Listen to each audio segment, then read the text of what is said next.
I am thrilled for you guys to listen in today to my very first interview on this podcast. And it's someone that I actually was super inspired by in creating this podcast because the fabulous Tammy Williams, that you'll meet in just a bit, she was one of the artists that decided to join me in business. And now she and her amazing team of a few thousand make up over half my team, which is pretty awesome. So she has done amazing things both in her network marketing business. But for those of you guys who aren't a part of a network marketing business or are trying to build a business of your own, you will be super inspired by her story as a photographer and also a neonatal nurse. So I cannot wait for you guys to meet Tammy. Her story is super inspiring. And I really feel like if you're looking for some specific direction on how to grow your business without social media, you have found the right episode, friends. Are you dreaming of making a long-term income and impact beyond your own efforts, but feel like you're struggling to replicate your results? I'm Heather, a former burned out boutique owner turned top network marketing leader, and I've learned the hard way that you don't have to do all the things all on your own. Now, my passion is helping social sellers scale their business by choosing faith over fear and using simple, duplicatable systems without having to sell your soul to social media. I'm so excited to share with you simple tips, tricks, and tools to help you take your business to the next level. In each episode, I'll share faith-focused wisdom, proven systems that your team can duplicate, and inspiring stories from other leaders who have been right where you are today. Are you ready to grow your team, find joy and fulfillment, and feel free? Break out your favorite pen and notebook, and let's dive in. Hi, friends. Yay. I cannot wait for you guys to meet my friend Tammy Williams. You're going to be hearing all about her story and her background in traditional business as a photographer, also as a nurse. But she is my partner in crime in my makeup business with Seint. She is one of the top 12 artists in the entire company. So I'll fill you in more on her backstory in just a second. Of course, you'll hear from her heart, how she has built her business primarily off of social media. But just in case you missed last week's episode, we did talk a little bit about how in certain instances, it's okay and smart to leverage your personal social media feeds to build on the relationship equity that you've built off of social. So that's going to be one of the bigger themes that we're going to talk about today. But get excited. You guys are going to absolutely love and adore Tammy and her heart. And I can't wait for you to get to know her. Okay, so you guys, Tammy, like I said, is one of the top 12 artists in our entire company out of 30,000 artists. And she is amazing because she has done it by building relationships with all of the thousands of artists that are on her team. So Tammy, before we get into how you did that and how you built your business, I would love for them to get to know a little bit more about what your life was like before you decided to become a Seint artist. Well, first of all, thank you so much for asking me to do this. I was so honored that you asked me. So, yeah, Seint. So, I will get into my life before Seint, but Seint was just like an accidental yes. I always call it the best accidental yes that ever happened to me. It was a spontaneous kind of impulsive decision. But previous to that, so I'm on my fourth career. I guess I just like to change things up every 10ish years or so. I'm 54 years old. So I've been around a while. Right after high school, I was a professional model. I got to travel a lot, which was so much fun. I lived in Milan and Paris and London, New York, Tokyo, LA. So I was, in front of the camera a lot. And then I met my husband on a trip visiting in Savannah. He's from Savannah. We met here, ended up getting married. And I wanted to move back to Savannah after my modeling career. And I was thinking, like, what am I going to do? So for some reason, I was really interested in nursing and neonatal IC nursing in particular. So I went to school, got my degree, became a registered nurse, and I was a neonatal nurse for almost 7 years. And then I picked up a camera. Again, another accidental, just impulsive decision, literally at Walmart with my husband one day, walking through the camera section. I'm like, I think I might get a camera because I had like a little point and shoot and I would really enjoy taking photos. So he's like, oh, great. Another thing that's going to end up in the closet, those roller blades I bought, we bought, 2 years ago that you used once. But we ended up getting this camera And it just blossomed into this incredible photography business. It was something I loved doing. I was photographing the little preemies in the unit. This was back before the days of all the, really strict privacy laws and stuff like that. But I would take pictures of these, adorable little preemies. Then I had an idea about the birth is one part of life that's never captured. Like we have our weddings captured, we have engagement photos captured, senior pictures and all this, but no one ever captures the beauty of the actual baby's first moments of life. And so I had this idea about childbirth photography. And because I was a neonatal nurse, it gave me kind of a door to stepping into something like that. It's because I was very comfortable in the delivery room. I was comfortable in the OR with C-sections. And so I started asking friends of mine that were pregnant, like, hey, what do you think about having me in there? The pictures will be very tasteful. They'll all be from the head of the bed. And my first delivery I did as a photographer was about 24 years ago. I've done well over 400 deliveries as a photographer, and come to find out, I think I may have been possibly one of the first women in the US to ever do birth photography.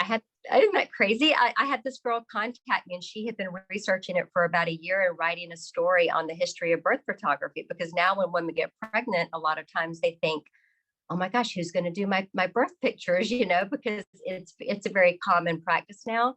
And she contacted me and she said, I've narrowed it down. She's like, there was one lady that was midwife maybe 40 years before you that was somehow, she was capturing some images at delivery. She says, but I really think that you may have been one of the first women in the whole US to do this. And she wrote a long story. So I did that for about 10ish years. Oh. And then discovered Seint Makeup and fell in love with it. I was a customer first. I was a customer for a few days. And I just had this feeling. I'm like, this is really, really beautiful makeup. It's a really amazing concept, like the minimalist aspect of it. And I thought, I'm just going to sign up and why not? I can share it with my photography clients. I was doing some headshots at the time. And I was doing a little bit of modeling portfolio work. And I thought, well, gosh, I could just add this in as a little tiny source of, a little extra stream of income with zero plans of anything big or unique. I just thought it's just a great makeup. I'm going to share it and use it at my studio. So that was very long, but that's my story. That's how I'm at 4 careers, and they all kind of fit together. I don't know. I guess even being in front of the camera for a long time and then being behind the camera, I learned a lot about makeup and application, even though I'm not a makeup artist and I don't have any training as a makeup artist. But with this makeup, you don't, as you well know, you don't need any professional training to do it. So that's my story. And I'm Seint, 5 years ago? Yes.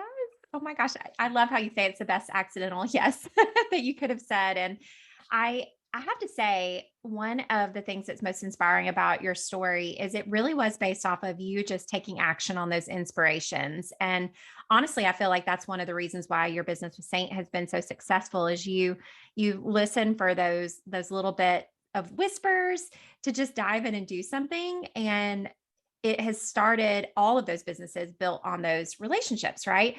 So when you started the photography business, how cool. I did not know that was the first, which think about, like you said, every single woman now, when she gets pregnant, she's thinking about not only her birth pictures, but her maternity pictures, and then her 1 month and 2 month and 3 month pictures. And you kind of started that. That's so cool. But talk to us, because obviously you built that business long before social media, and you did it starting with the people that you knew, right? You said that you would go straight to them and say, hey, you're having your baby. How would you feel about me just being a fly on the wall and capturing this beautiful moment for you?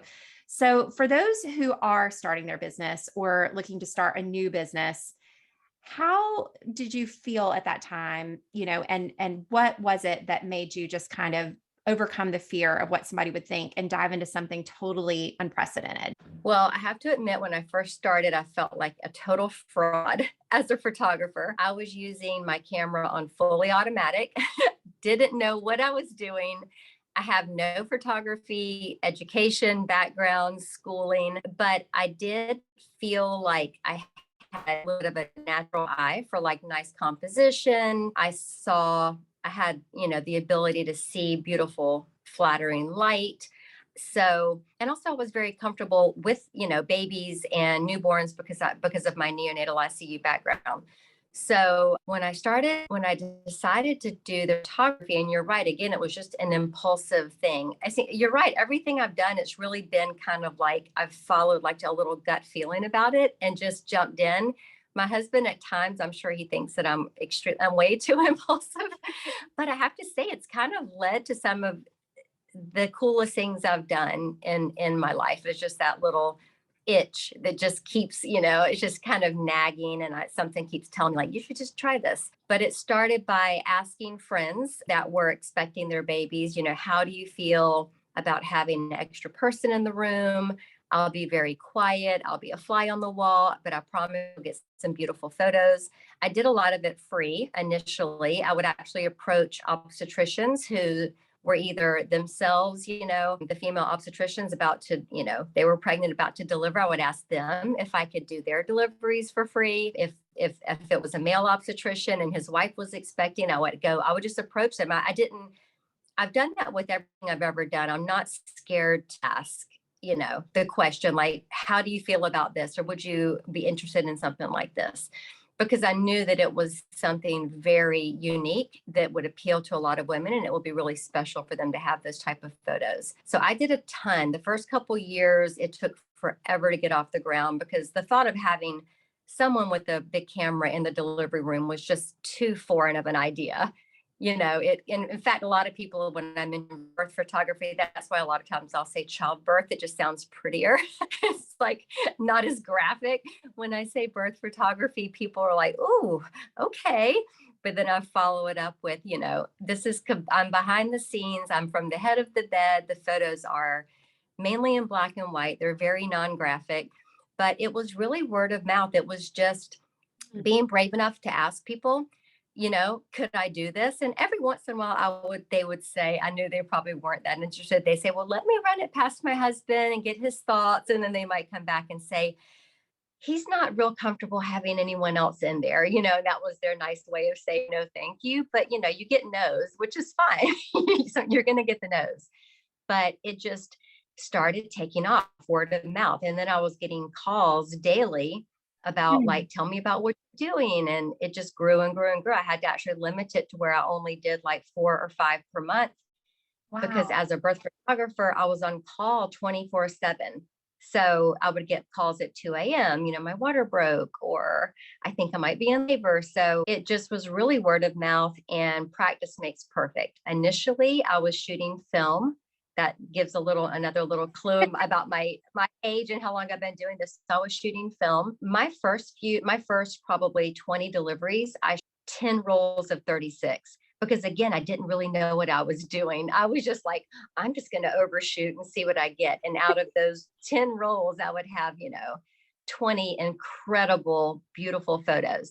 But then as I just practiced, like you just have to put yourself out there. Like, I acted like I knew just exactly what I was doing. I was like a professional. They didn't know that I had everything set on automatic.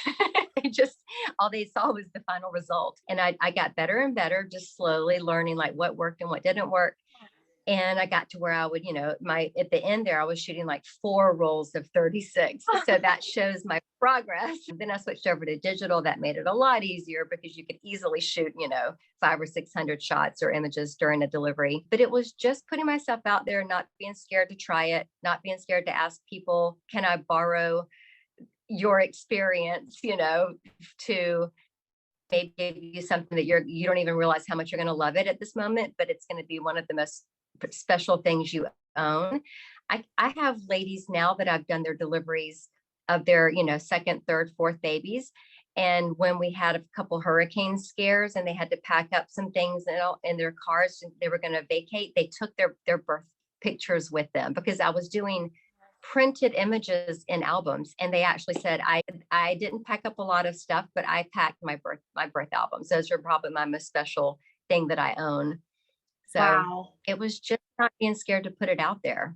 Yeah. Oh my gosh. Well, there's so many incredible lessons just in that one business alone. I love that you totally failed forward, and practice is what made you get better. And over those 400 deliveries in 10 years, times like 4 to 10 rolls of film, like that, there's no telling how many thousands of pictures that winds up being. And I know a lot of them probably still grace the halls of the hospital, right? Like didn't was it St. Joseph's Candler that displays your beautiful imagery all up and down the halls, right? Yes, and Memorial Memorial. had a lot. I don't know. I think they've done some renovations in the last, 7 or 8 years, but there for a long time, my images went down the entire hallways of labor and delivery and neonatal ICU units filled with my images. So that was really, really neat and special to be able to walk in the hallways and see that, see my work up the wall. I love that. And I am curious if you feel that the reason why you were able to overcome that kind of bravery, if you will, or the kind of fear of both failing and not knowing what you were doing, but also I'm sure some of those conversations could have been a little uncomfortable walking into that territory. But do you feel like it's because you knew that you could give them something beautiful that they would cherish forever? Meaning like same thing with the Seint business. Like we know when we talk about it and when you sprinkle things like that in the conversation that the makeup or the business is for them. So do you feel like that's what kind of helped you overcome those fears, was knowing that the end result for them would be win-win? You hit the nail on the head. That's exactly what it was. It's because I knew more than they did. I don't mean that to sound conceited, but I knew that when they saw these pictures, like before I handed them the images, because I printed everything and I handed it to them in person and they would through them. I would Kleenex next to them because, especially with deliveries, your body, there's so much going on physically that a lot of times emotionally you shut down a bit. It's just so much physical going on. And so a lot of women, the births are a little bit fuzzy in their minds. They can't really remember vivid details. And so when they would look at these pictures, and I'm getting chills as I'm telling you this because I see it all the time, but I would give the women the pictures and tears would just start pouring because I would be shooting from the head of the bed from their perspective. And they would kind of get to relive what they went through that day, that a lot of it they had no memory of. They're like, I don't even remember that happening, or, but I knew that I knew better what they wanted than they even knew. And a lot of the women would say, I'm excited about this. My husband is not really, really thrilled about this, but I kind of insisted on having you there. So don't be offended if he's not, super chatty or whatever. He's really thinks this is really bizarre having you here. But you know what would happen? I would give them the images and they would call me and they would say, my husband is absolutely obsessed with these images. He's so happy we did this. So again, sometimes it is knowing. I just knew that I was onto something that had longevity, that they could pass down to their children and that would be very special to them. And that's probably what fired me up, is to have the guts to say, you need me there. Unless you're just telling me flat out, no, I'm going to show up. I'm going to be there. Oh my gosh, I love it. Well, certainly your pictures would be better than the iPhone or what. Well, I don't even know if there were iPhones. No iPhones. Than could do. So I love that. Even if you weren't this professional at the time, you knew that you could capture something really special for them and there was value there, even if you had to start from giving it away for free. So can you share an example of a time where you really just kind of stepped way outside your comfort zone and overcame your fears to just take action? What comes to mind, and this is funny to me, but as a photographer, again, before I even knew what I was doing, I rented a little studio. I set up a little I'm going to call it quote studio, because again, I had no idea. I didn't even know how to plug the camera into the lighting, like the studio lighting. I did not even know how to plug it in. So I was thinking so how can I make this work without having to understand how all of this, use a light meter and how can I do this? So I literally went to Home Depot and bought this massive tungsten hot light that a photographer would literally have laughed me out of the room using. And I set it up in my studio. And on the lights and stuff, I had a little bit of natural window light and I started shooting. It would get so warm that we would shoot for 5 minutes and have to turn it off. And all of us would have to cool off for a minute. It's so funny. but the pictures were absolutely beautiful. And it's something like when I told other photographers what I was doing, they were like, that's really weird. But then they would look at the photographs and they were like, these are really different. And I honestly think that's what launched my little photography business in Savannah. I kind of became one of the photographers that most people would call when they were pregnant.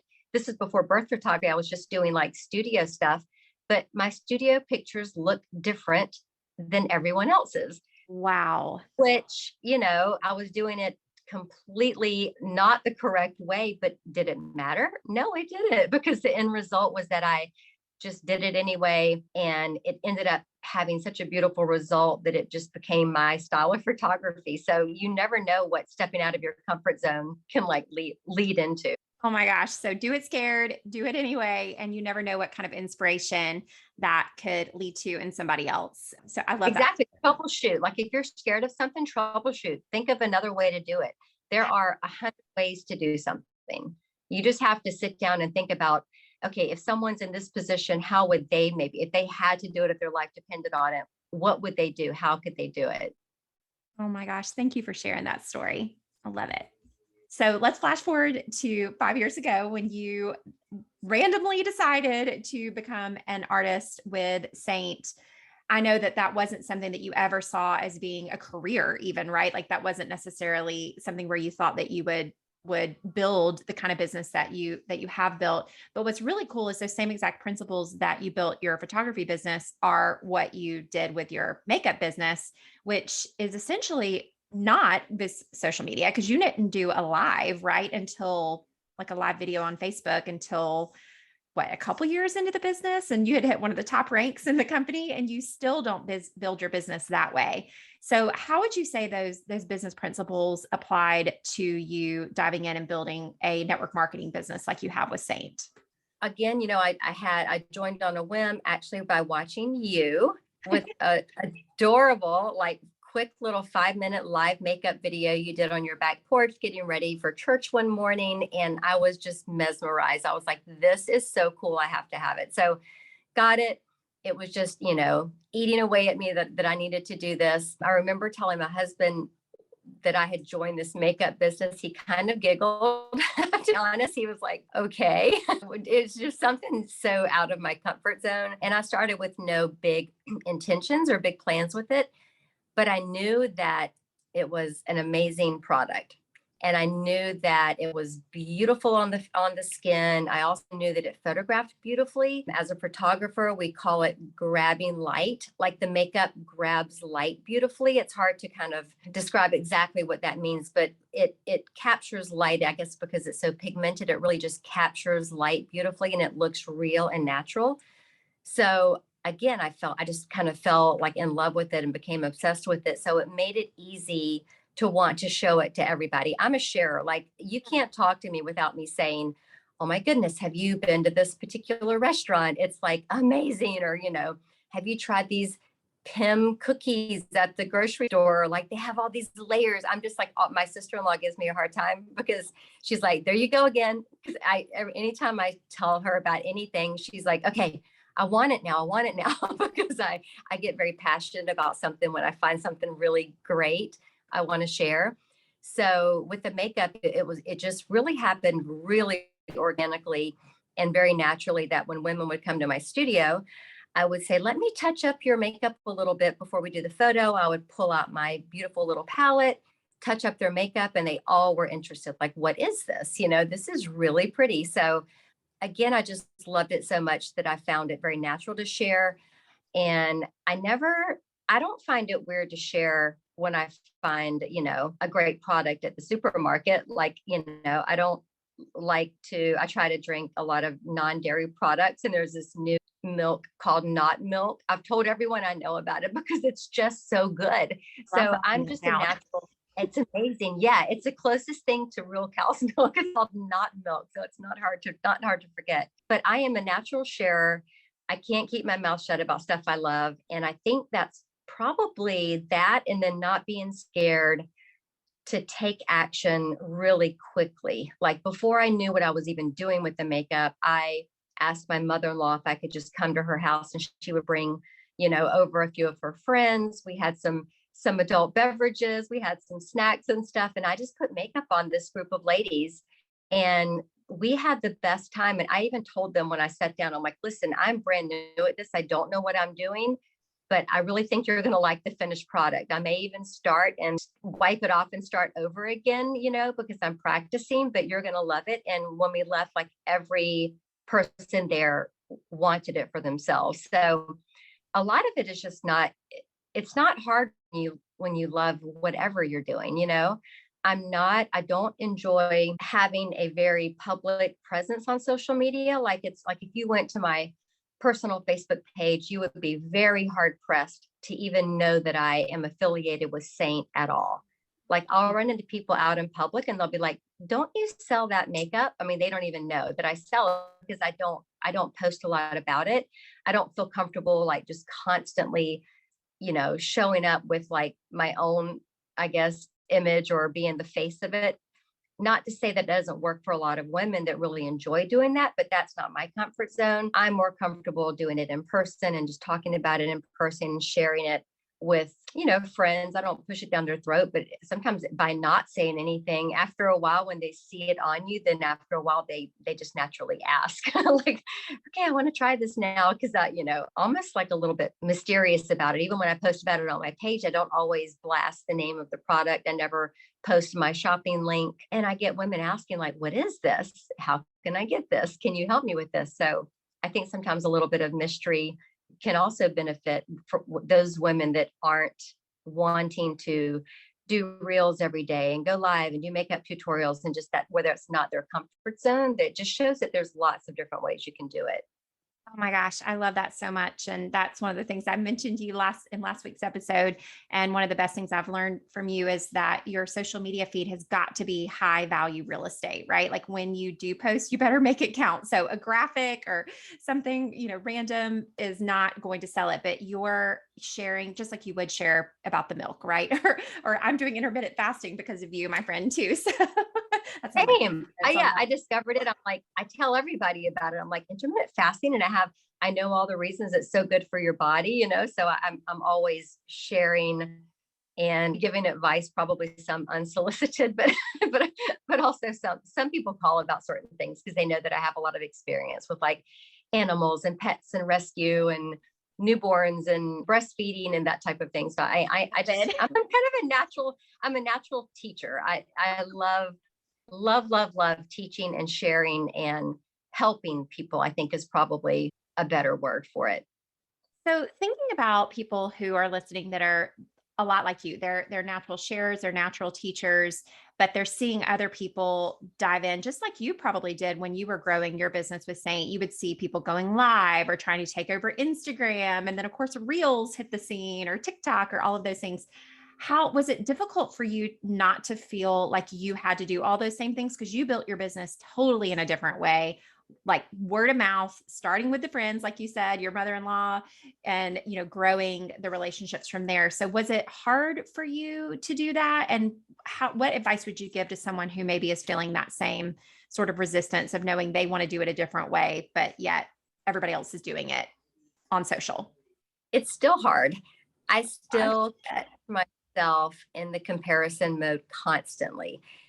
And sometimes I ask myself, okay, if I'm able to do as much as I've done, not really utilizing social media, what am I holding? Am I holding myself back by not doing more?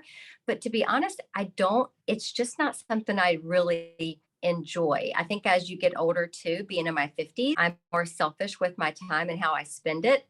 And I have a lot of friends, beautiful best friends in this company that do just an amazing job sharing on social media. And they really enjoy, like every day, they love making reels. They enjoy going live. That fills their cup. They love teaching. They like to teach makeup. That's their thing. So if that's your thing, go for it. I could just, we have so many amazing women, and they probably look at me and they think like, oh my gosh, why isn't she utilizing this tool more often? But I just feel like for me, it's not my comfort zone. I get really nervous. I get sweaty palms. My heart starts racing like right before I hit record or go live.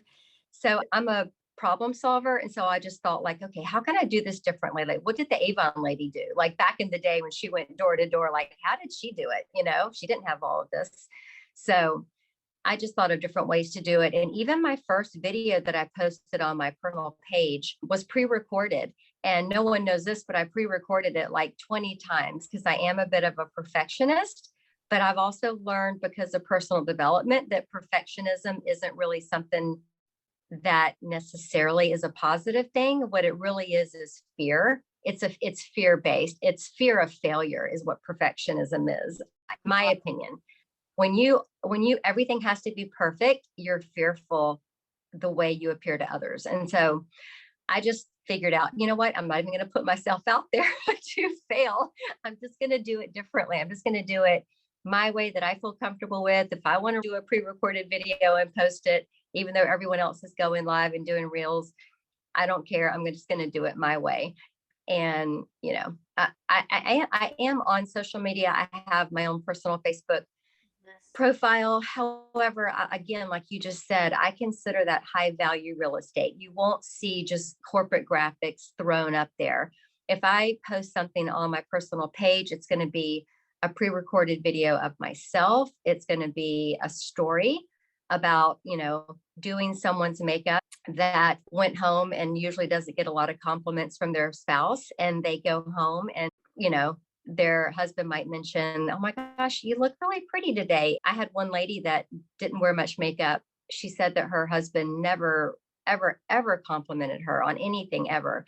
And she came to the studio one day. I could tell she was really with kind of just real insecure, kind of quiet. I did her makeup really softly and natural just because that's actually how Seint looks anyway. But I did the makeup. She went home and her husband that night just said randomly, you look really pretty today. And she said that he doesn't know this, but she slipped off to the bedroom and she started crying. It impacted her so strongly that he noticed her beauty because we just brought it out a little bit and we covered up some of the distractions maybe that she was insecure about. And so she called me and told me what happened. And so I, not right away, but maybe 4 or 5 months later, I left up obviously names out of the story, but I posted that story about, the details of that on my personal page. And I was inundated with women wanting to come see the makeup because I touched on a nerve. I touched on a pain point that a lot of women have, not necessarily waiting for compliments from their husband necessarily, but just wanting to feel better about themselves and wanting to show up as their best self. Yes. Oh my gosh. I love that story. And that's something that you did choose to share on your social media in a way that helped you connect with the people that you'd built relationships with that don't have anything to do with the makeup, right? But that is the same type of story that you could share one-on-one in a makeover that would absolutely inspire that person as well. And that's what's been really fun to watch your business grow. And that you definitely have built, you have brought on, oh my gosh, 50 to 100 or more artists over the 5 years personally. But what's really cool is when we launched Canada, you didn't even know a single person in Canada, right? But yet just through building relationships, and you did do it online, not in the typical ways. It was from a relationship building facet, right? Like you now have 30% of the Canadian field on your team, which is like kind of mind blowing. So how would you say, like when people are having conversations, maybe that are virtually, that aren't locally, or they feel like maybe they don't know anybody to grow their business, what is there advice that you could give them to help them not feel weird about it, but that could share the value of the business they have to make it win-win for people that they haven't really connected with before? I feel like when you're connecting with women that you've never spoken to before, and I did utilize, social media has some amazing tools. I did utilize some Facebook ads to do that, but that was only the purpose of that was just to have just a tiny audience of people that would perk up and be like, what is this?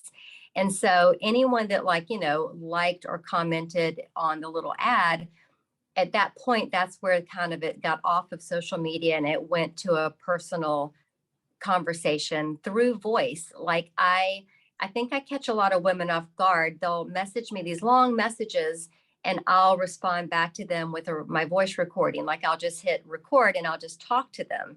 And a lot of women, they'll still respond back through texting and then I'll use my voice again. And after a while, you'll hear all of a sudden they'll come on with their voice. It's like it's scary for some people, but there's something that you can't replace in real conversation when you're trying to text or message somebody. So I think when I spoke with these ladies and I was telling them like about us launching, I was just like, they could feel the excitement. I had a little bit of history with the company that I could share with them my personal experience. I would tell them like, listen, there are no minimum requirements. You don't have to do this. You don't have to perform. You're not going to get any pressure. But this is something new that you ladies are going to love. And I would love to like help mentor you through this and, be kind of like your guide through this if this is something that interests you. And I really think using my voice a big part of the connections I made. And now some of my closest friends are some of the Canadian ladies. It's like we became friends, and a lot of them, we became really good friends over like a month of conversations, and they chose not to join for whatever reason, but we still keep in touch all the time. And I see maybe they're doing a different business, and I'll check in with them and see how it's going. And then I've had some that didn't join initially, but have come back 2 years later and joined. So it's just really not having any expected outcome. That's where suffering and disappointment comes in when you have some expected outcome. But if you're just reaching out, and you're wanting to connect with these ladies and share something exciting with them, I think using your voice is a really powerful tool. My gosh, so that they hear your heart, they can know that your intentions behind it is just to find out if what you have to offer is something that would serve them. And if it's not, that doesn't mean that you don't want to continue that relationship. And I think that's where a lot of people get that wrong. And I know Bob Heilig is talking a lot about this right now in terms of transactional versus transformational conversations and relationships. And I think that the conversations that you built, they took time. I know you've shared that with me, that you did have to take a lot of time to get to know these women, but you're grateful for it because even if they didn't join you in business or didn't buy the makeup, like now you do know people in Canada, right? Like you've got an amazing, relationship base there that your life has been enriched, not just being in business with them, right? Oh, exactly. It was time well spent, whether they joined me or not. It was just time well spent. I'm still in touch with quite a few that have no interest in joining. They're doing something else, but I check in with them. They check in with me. We follow each other. When I do jump on Facebook, if I do go over and check out and see what they're up to, I'll comment on some of their posts, or if they have, something exciting happen in their family. So it's never wasted time, ever, ever. Yeah, I love that.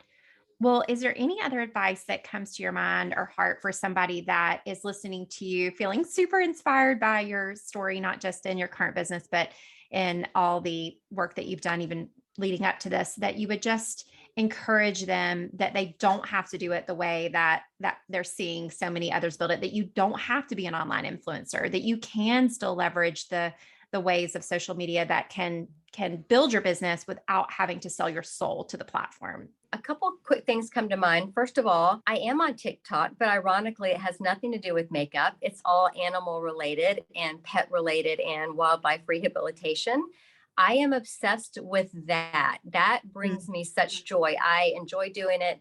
And just, I guess, like a random side effect of that is that when people see someone going like out of their way to help like animals, or to really go an extra step to like try to help the helpless or help the little tiny things, they get to know you better. They get to know your heart. And then if the conversation ever does come up about a product that you happen to sell, which sometimes it makes it icky that you're actually selling it, because you feel like, oh, I'm just talking about it because I want them to buy it.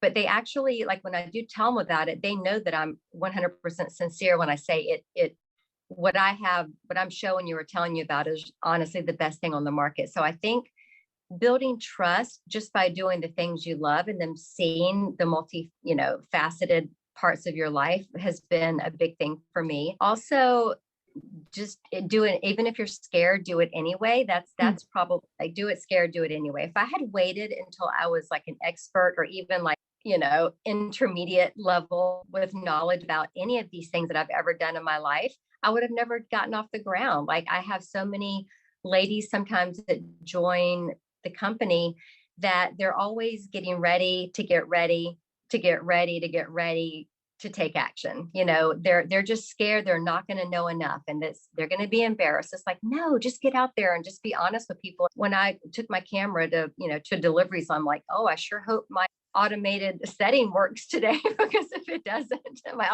if it doesn't, we're not going to have any photos. Not like So you I can put think the baby back in, right? exactly, it's not something you can stage again. So I think honestly, just being vulnerable and honest with people and saying like, I'm new at this. I have no makeup experience, but I know that if you give me a chance and opportunity to play around with on your face here, you're gonna love the end result. Or if you give me a chance to spend an hour with your family with my little cheap Walmart camera, I promise you're going to be happy with the end result. So I think it's just action steps and it's not being scared to make mistakes. Gosh, if people saw all the images I threw away and tossed in the trash can because they were horrible, like I would shoot 100 images and I would feel like if I got 5 gorgeous images, there was a huge success. So again, if I talk to 100 women about the business or the makeup or whatever, if even 5 or 6, if it fits in with their lifestyle and they decide to either become customers and they wear it and they love it and it changes their morning routine, or if they decide to join and their businesses are doing great and they have this amazing additional source of income, that's just a huge success to me. And I just really, that's what lights my fire. Oh my gosh. Well, it just shows. And it's been such a joy to be able to grow closer. I've known you a long time from your photography days, but it's just been such a joy to be able to get to do this business with you. And it's so refreshing to watch how you've built your business in a different way. And I told you when I started this podcast that you were one of the major inspirations for me because I'm like, well, Tammy did it. I might have, used social media for a lot of the facets of growing my business, but I know it can be done because Tammy did it. So I'm so thankful for you just as my friend, first of all, but also for taking the time with me today to share your beautiful, compassionate heart that I know will touch the lives of anybody that's listening today. So thank you so much, Tammy.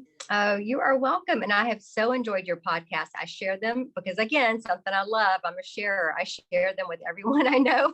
So every time you have a new one come out, I post it and share it. And I have on my Telegram chats and send it to friends and stuff. So I love what you're doing. And I really am grateful and honored that you asked me to jump on today. Oh my goodness. Well, thank you again, Tammy, for everything and especially for your time today. I love you so much. Thanks, Heather. Wow. Can you guys even handle Tammy's story? I just knew that she was going to be such a perfect addition to this podcast. And I'm so grateful that she took the time to share. And if you have ever been curious about network marketing or adding an additional revenue stream to your current existing business model, I know every time I hear a story like Tammy's, I want to join again. I wanted to remind you that this is the perfect time because we have a special incentive for Seint where if you decide to enroll as an artist between now and May 12th, you will not only get a ticket to our virtual conference, which is happening on Saturday, May 14th, but you will also get a beautiful pro palette that will help you start your business with success. So, if you are interested in learning a little bit more about what the Seint Artist Program looks like, you can text the word artist to 912-405-8912, and you'll automatically get a little bit more information that will help you make the decision. And you can also just respond to that email and let me know any questions you have. Also, if you are curious about what the income potential looks like with Seint, you are welcome to click the description of this podcast or the show notes below. And I will have a link to our income disclosure statement where you can check out the earning possibilities at all the different ranks within our company. So Tammy and I are both artist eights within Seint, and that will just kind of help give you an idea of what that looks like. So I'm excited to chat with any of you guys who want to learn more. And as always, feel free to text me anything you need to that same number, 912-405-8912. You can use the words color match to try this awesome makeup Tammy was telling you about. You can text the word podcast to get updates on all the things, and as well as a link to the Scale Without Social for Female Entrepreneur community over on Telegram. And again, I'm here for anything you guys need. So thanks again for listening and have a great week. Thank you so much for listening today. If you found value from this episode, it would mean the world for you to leave me a review, or even better, click those three little dots on the bottom of your screen to share with a friend. Sending you hugs and gratitude. Have a great week.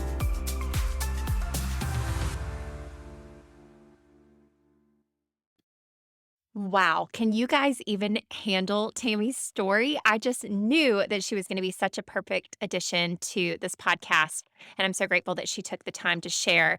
And if you have ever been curious about network marketing or adding an additional revenue stream to your current existing business model, I know every time I hear a story like Tammy's, I want to join again.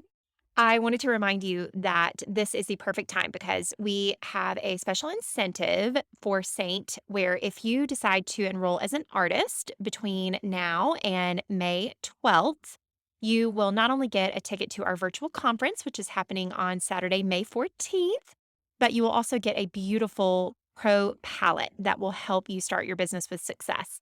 So, if you are interested in learning a little bit more about what the Seint Artist Program looks like, you can text the word artist to 912-405-8912, and you'll automatically get a little bit more information that will help you make the decision. And you can also just respond to that email and let me know any questions you have. And as always, feel free to text me anything you need to that same number, 912-405-8912. You can use the words color match to try this awesome makeup Tammy was telling you about. You can text the word podcast to get updates on all the things, and as well as a link to the Scale Without Social for Female Entrepreneur community over on Telegram. And again, I'm here for anything you guys need. So thanks again for listening and have a great week.